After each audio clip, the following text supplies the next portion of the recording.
It's game time. Welcome to another episode. I'm here at Cleveland High School with the state champs, the Cleveland Storm, and head coach Heath Ridenhour. Thanks for having us. Thanks for joining us. The first obvious question, you're a couple days removed from the state title, but what's it feel like to end the season with the Blue Trophy?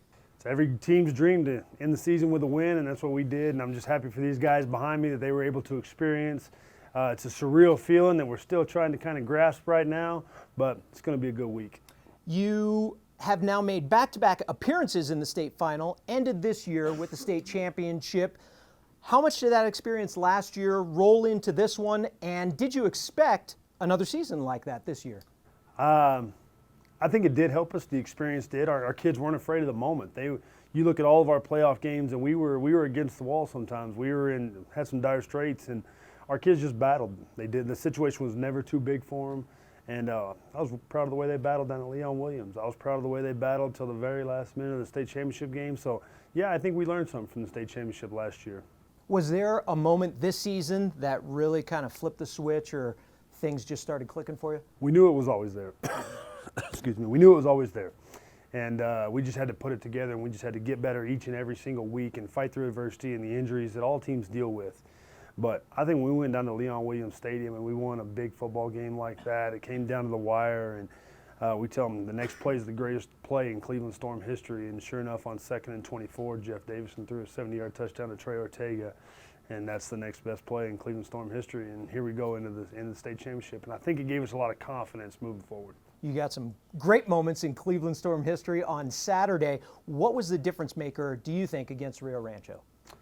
We went into that game saying it's not enough. It's not enough to be in the state championship, and our expectations around here are pretty high. They're pretty tough, and sometimes they're daunting, but we realized last year after being awarded the red trophy, it's just not enough. It's just not what we want. There's no shame in playing the state championship game, but we wanted that blue trophy, and just playing in it wasn't enough, and I think you could see by the way our guys played on Saturday, they wanted that blue one. And you got the blue trophy. We talked a little bit about it. Now let's take a look at the highlights and how they won this one. Crosstown rivals Cleveland and Rio Rancho met up with the Class 6A Blue Trophy on the line. After an early Cleveland turnover, the Rams got into the end zone first on the 14-yard carry by quarterback Isaiah Chavez. 7-0 Rio Rancho. Cleveland would respond by marching downfield and capping off the drive with a Dorian Lewis 4-yard touchdown. 7-all at that point. And that's the way it went most of the afternoon. Cleveland got their second touchdown of the day through the air. Jeff Davison connected with Trey Watson. That made it 14-7 Storm in the first. They went up 21-7 when Lewis went in for his second score of the day. But the Rams wouldn't go away. Chavez, with his second score, he couldn't find a target, so just tuck it and go. 17 yards out, 21-13 Storm at that point.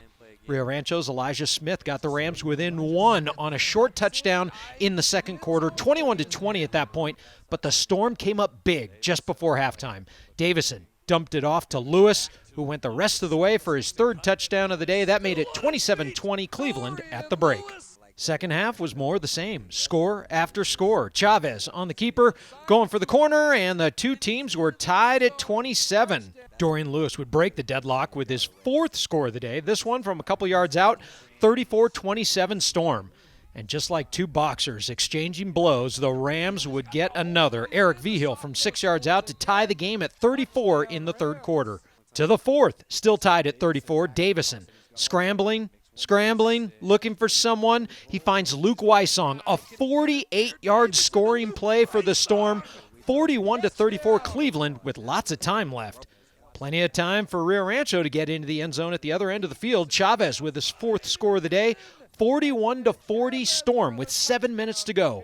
Lewis was just a workhorse for Cleveland. He rushed for over 200 yards and 5 scores. Touchdown number 5 gave Cleveland a little cushion, 48-40, then the biggest play of the game.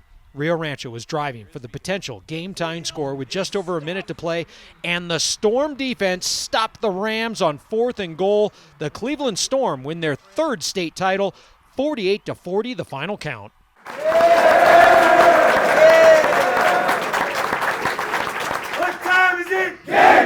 It's game time, and we're here at Cleveland High School with the state champs, and I want to break down the game a little bit now that we saw some highlights.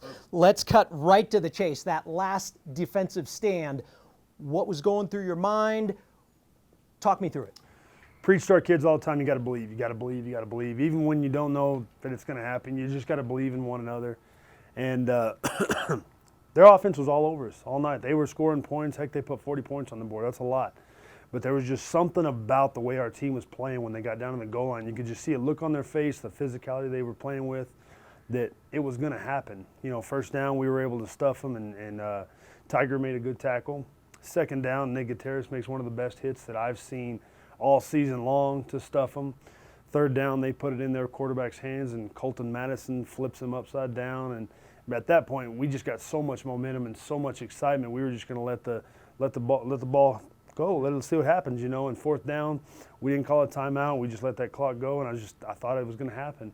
And sure enough, Trace Villapando and David Murphy squeezed through there, make a tackle for loss, one of the few tackles for loss we had on the day, and sealed us the state championship. You guys went score for score. It was almost like two boxers going at it, exchanging touchdown for touchdown, and you pounded it on the ground at them right from the get-go. Was that the game plan heading into the game? It was. You know, we were going to bring our tempo into the game, and we were going to go as fast as we could, knowing that they play a lot of guys on both sides. And we were going to rely on our ability to execute our offensive plan very fast and very effective. And we were going to give Dorian as many touches as we could give him and just give our playmakers touches. And all of our guys were doing the ball.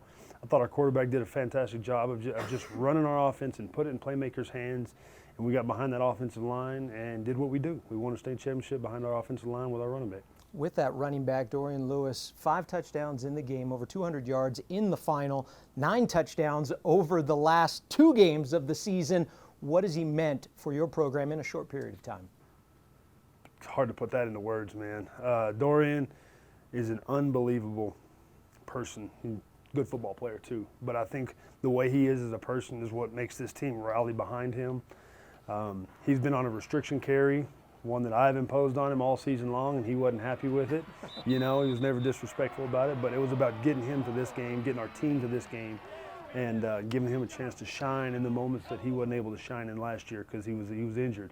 But we cut him loose in the semifinals. We cut him loose in the state championship, and he rushed for almost 500 yards in those 2 games and 9 touchdowns, and we're state champions. You won the 3rd state championship for this program. Where does it put Cleveland in the kind of the hierarchy of New Mexico football teams? It's hard to say in the last 10 years. I mean, James Yoda's put an article out there that says exactly what we've done, and we lead in every category, you know, when it comes to winning, and we put winning as a team as the most important statistical category. We don't worry about who scores or who makes the tackles, just as long as the team wins.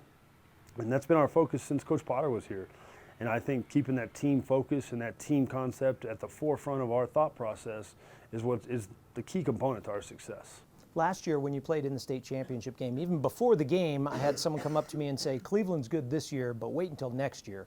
Well, that year is now, and I'm hearing that people are saying wait until next year for Cleveland because you have a big core coming back even from this group. Is that right? We do. We had this senior group was small, one of the smallest we've had. We had 4 starters on offense that were seniors. We had 3 starters on defense that were seniors, and everybody else is a junior or sophomore. So we return a good core. We lose a great quality senior class. That might not be big in number, but it was a good quality. But we have we have a lot of guys coming back that understand the program and the culture and what it means to win. And we'll look forward to defending our title. Usually at this point in the conversation, I like to ask what's next for the program, but I'll ask what's next for you. Any interest in a vacancy over at the University of New Mexico? I'm excited about the Cleveland Storm right now and everything we're doing, and we're going to enjoy the month of December, and we're going to get sized for some rings here pretty quick. He speaks just like a state champ coach, right? All right, well, congratulations on winning another state championship. Congratulations, guys, and we'll be back with more Game Time after this. I thought I was pretty tough until I became a father. Oh, I hate those things. What do you mean you hate Real toughness is knowing when you need help. We've all been there. Fried nerves, no sleep. None of us do it alone. If you need help, you've got to ask for it. We need to fight for our kids' futures. It's up to all of us to make New Mexico the best place to be a kid. Connect with resources and support at pulltogether.org. Are you living the life of an athlete? The New Mexico Activities Association brings you Life of an Athlete, a resource for students, educators, and parents to understand the challenges students face. Athletes, did you know one night of drinking will negatively affect your athletic performance for 2 weeks? Or that athletes who drink and do drugs are twice as likely to get injured? Alcohol's effects can reduce a high school athlete's potential by as much as 20 to 30%. Are you living the life of an athlete? Log on to lifeofanathlete.com to find out today. New Mexico Gas Company rebate programs can help you save money and use energy more efficiently. Your furnace is essential for those colder seasons. Natural gas is the best way to heat your home. A natural gas furnace offers exceptionally even heat. It also costs less than most other heating systems. Have a high-efficiency heater or boiler installed by a participating contractor and earn up to a $375 rebate. For more information on New Mexico Gas Company rebate programs, visit nmgco.com. Welcome back to Game Time. We're here at Cleveland High School. The Storm won the 6A state football championship over the weekend, but the 3A, 4A, and 5A blue trophies were handed out as well. Let's take a look at the highlights. Let's start in Socorro, where Hope Christian and Socorro battled it out for the Class 3A state championship. The Huskies got on the board first in the first. On their opening drive, Blaine Miller went 60 yards to make it 6-0 Hope.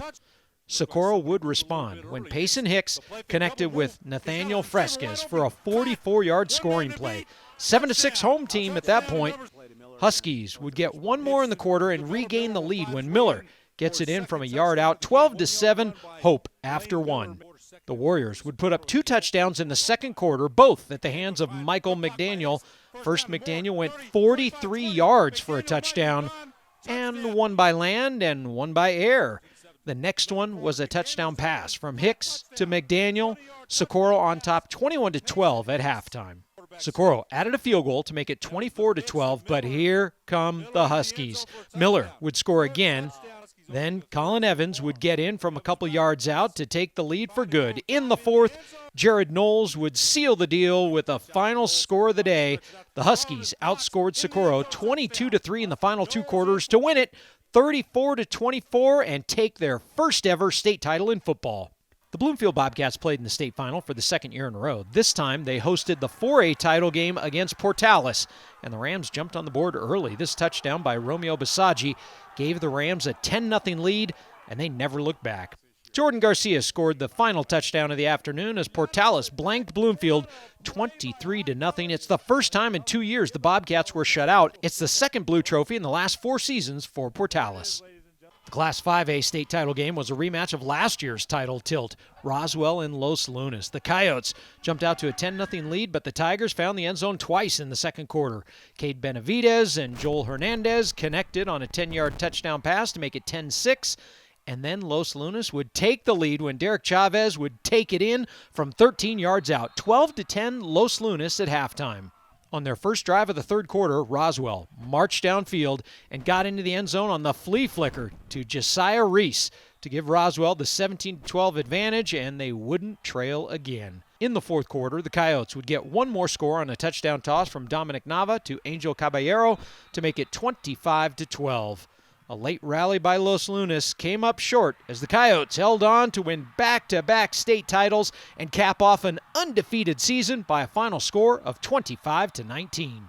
Oh man, it feels great, JP. I mean, the way these kids battled, and you start this on July 1st, and they ended up on November 30th, and just the way these kids battled and stayed together. And really the thing that I'm most proud of is these are a bunch of brothers, and they've got a bunch of friends for life, and they're great kids. Oh, we knew we were going to come out here, and the weather is going to be cold, and the long drive here. We knew we were going to have a hard fight and a dog fight, and we came out on top. It's a wonderful feeling, I don't know any feeling that could top this, It's great coming out here with my brothers and just going to war with them, you know what I'm saying? All these guys deserve it, and we finished it.